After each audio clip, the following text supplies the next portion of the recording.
Magandang hapon, update na nga muna tayo sa ating minomonitor na si Bagyong Julian. Ito ang si Julian ay nasa super typhoon category pa din at kanina alas 4 ng hapon, ito ay nasa may layong 245 kilometers kanluran ng Itbayat, Batanes. Ito ay nagtataglay ng lakas na hangin na 195 kilometers malapit sa sentro at bugso na aabot sa 240 kilometers per hour. Kumikilos sa direksyong hilagang kanluran ng mabagal. So tingnan naman natin yung magiging track netong si Julian. So after 24 hours, ito ay nasa may layong 270 kilometers northwest of Itbayat, Batanes. May kita natin nasa loob na nga ito muli ng ating PAR. And then after 48 hours, ito ay nasa may hilaga, 405 kilometers hilaga ng Itbayat, Batanes. And after 72 hours, ito ay nasa may layong 680 kilometers north-northeast ng Itbayat, Batanes. At may kita natin ito ay nasa labas na rin ng ating Philippine Area of Responsibility. Ano nga ba inaasahan natin dito kay Bagyong Julian or kay Super Typhoon Julian? So, inaasahan nga natin ito ay magre-recurve papunta sa karagatan southwest ng Taiwan ngayon hanggang bukas ng umaga. May kita nga rin natin na posibleng magkaroon ng intensification itong si Julian in the next 12 hours. Pero may kita nga rin natin na bago ito maglandfall dito sa may Taiwan area ay posible pa nga rin itong humina. And then, posibleng lumabas na ating Philippine Area of Responsibility Thursday evening or Friday early morning.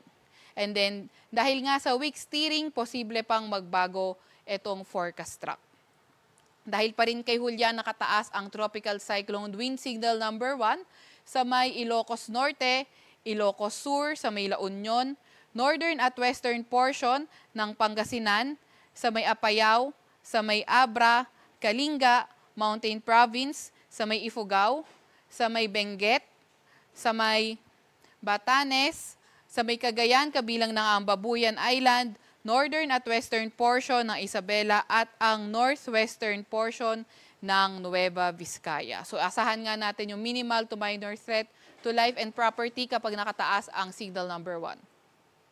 Meron din tayong mga inaasahang bugso ng malalakas na hangin ngayong araw sa may Ilocos Region, Cordillera Administrative Region, northern at eastern portion ng mainland Cagayan, eastern portion ng Isabela at Zambales. Bukas naman, sa may Ilocos Norte, Ilocos Sur, Abra, Apayao, Batanes, Babuyan Islands, northern at eastern portions ng mainland Cagayan at sa eastern portion ng Isabela.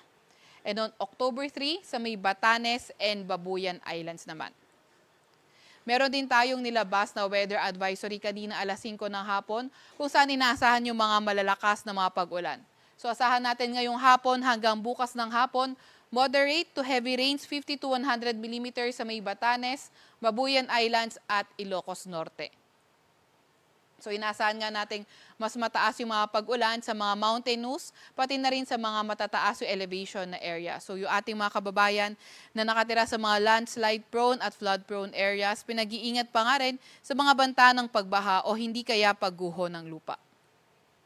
Meron din tayong nakataas na gale warning sa may Batanes, Babuyan Islands at ang northern coast ng Ilocos Norte. Kaya kung maaari ay huwag mo nang pumalaot, lalo na yung mga maliliit na sasakyang pandagat, pati na rin yung mga motor bangkas dahil magiging maalon hanggang sa napakaalon ng karagatan. Huwag magpapahuli sa mga update ng Pag-asa. I-follow at ilike ka aming X at Facebook account, mag-subscribe sa aming YouTube channel at para sa mas detalyadong impormasyon, bisitahin ang aming website pag-asa.dost.gov.ph. At yan naman po muna ang latest kay Bagyong Julian. Mula sa Weather Forecasting Center ng Pag-asa, Veronica C. Torres nag-ulat.